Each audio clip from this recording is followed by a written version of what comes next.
Hello students, आज का हमारा जो सब्जेक्ट है वो है ऑर्गेनाइजेशन बिहेवियर, जो कि बीसीए के सेकेंड सेमेस्टर का थर्ड पेपर है।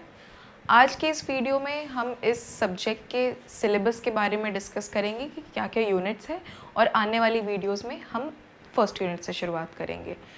तो ये जो सब्जेक्ट होता है ये टोटल 100 मार्क्स का होता है, जिसमें कि जो 75 मार्क्स होते हैं वो आपके एक्सटर्नल के होते हैं और जो 25 होते हैं वो होते हैं इंटरनल के।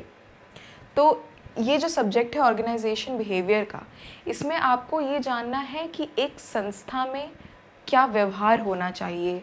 एक ऑफिशियल का, एक संस्था में अलग अलग पोजीशंस होती हैं, अलग अलग लेवल पे लोग होते हैं, जैसे कि टॉप लेवल, मिडिल लेवल और लोअर लेवल। टॉप लेवल के जो लोग होते हैं उनको अपने क्लाइंट्स के साथ भी डील करना होता है, अपने एम्प्लॉयज़ के साथ भी डील करना होता है।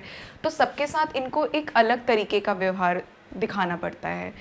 इनको बहुत हम्बल होना होता है, येट अप्रोचेबल होना होता है, और काम के प्रति इनकी स्ट्रिक्टनेस भी होनी चाहिए ताकि वर्क फ्लो बना रहे। तो हर एक लेवल पे आपको एक अलग अलग तरीके का बिहेवियर मिलता है, शो होता है।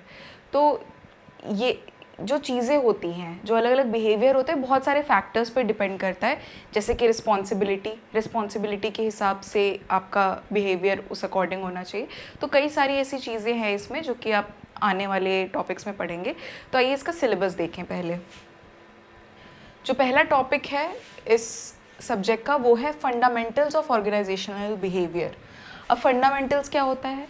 फंडामेंटल्स यानी कि बेस।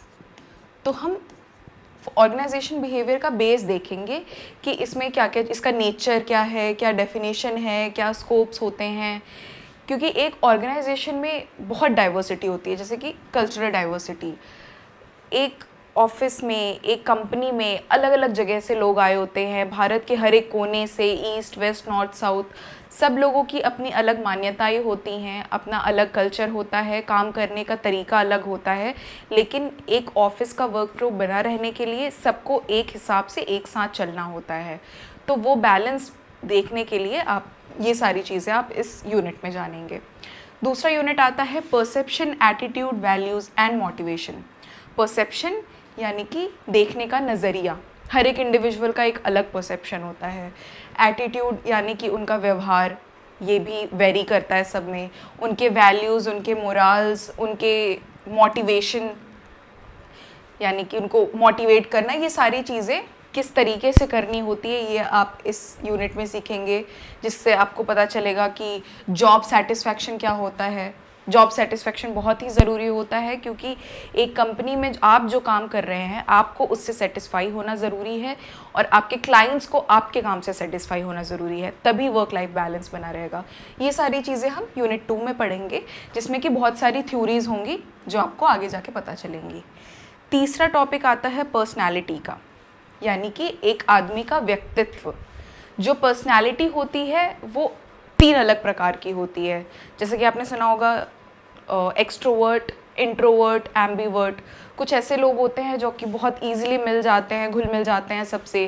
कुछ लोग होते हैं जो कि कुछ कम घुल मिल पाते हैं, और एक प्रकार के ऐसे लोग होते हैं कि पहले तो वो बहुत ही शांत रहेंगे, आपसे घुल मिल नहीं पाएंगे, लेकिन after a certain period of time वो बहुत ही ओपन हो जाते हैं। तो ये 3 तरीके की पर्सनालिटीज़ होती हैं जिसके बारे में हम इस टॉपिक में पढ़ेंगे, और उन तीनों पर्सनालिटीज़ के साथ किस किस तरीके से डील करना चाहिए, ये सारा आप इस टॉपिक में पढ़ेंगे। नेक्स्ट यूनिट जो आता है वो है वर्क स्ट्रेस का, यानी कि वर्क प्लेस पे क्या क्या तनाव हो सकते हैं, किस तरीके के तनाव हो सकते हैं, उसका रूट कॉज जान के उसका सल्यूशन निकालना, जिसके लिए काउंसलिंग और ये सारी चीज़ें उसके लिए बहुत ही प्रभावित होती हैं। तो इस टॉपिक में हम उसके स्ट्रेस के सिम्टम्स, उसके सोर्सेज और अलग अलग चीज़ों के बारे में जानेंगे। नेक्स्ट यूनिट आती है ग्रुप बिहेवियर एंड लीडरशिप, जिसमें कि एक ग्रुप में, एक समूह में किस तरीके का व्यवहार होना चाहिए हर एक इंडिविजुअल का, और जो लीडर है उसकी क्या क्या क्वालिटीज़ होनी चाहिए। अलग अलग लीडरशिप क्वालिटीज़ होती हैं जिसकी वजह से एक लीडर एक अच्छा लीडर बन सकता है। ये सारी चीज़ें हम इस यूनिट में जानेंगे। फिर नेक्स्ट जो लास्ट टॉपिक है हमारा वो है कॉन्फ्लिक्ट इन ऑर्गेनाइजेशन। कॉन्फ्लिक्ट यानी कि मतभेद। तो 2 इंडिविजुअल्स के बीच में अगर कोई मतभेद है तो उसका रूट कॉज जान के उसका एक समाधान निकालना बहुत ज़रूरी होता है वर्क लाइफ बैलेंस को बनाने के लिए और एक अच्छे वर्क फ्लो के लिए। तो ये सारी चीज़ें आप इस यूनिट में जानेंगे कि एक कॉन्फ्लिक्ट का नेचर क्या है, क्या प्रोसेस है और बहुत सारी चीज़ें। तो ये तो हमारे यूनिट्स हो गए इस सब्जेक्ट के। आने वाली वीडियो में हम आपको यूनिट 1 से शुरुआत करेंगे, फंडामेंटल्स ऑफ ऑर्गेनाइजेशनल बिहेवियर। तो आगे की टॉपिक्स को जानने के लिए हमारी वीडियोस से जुड़े रहें और हमारे चैनल को सब्सक्राइब करें। Thank you.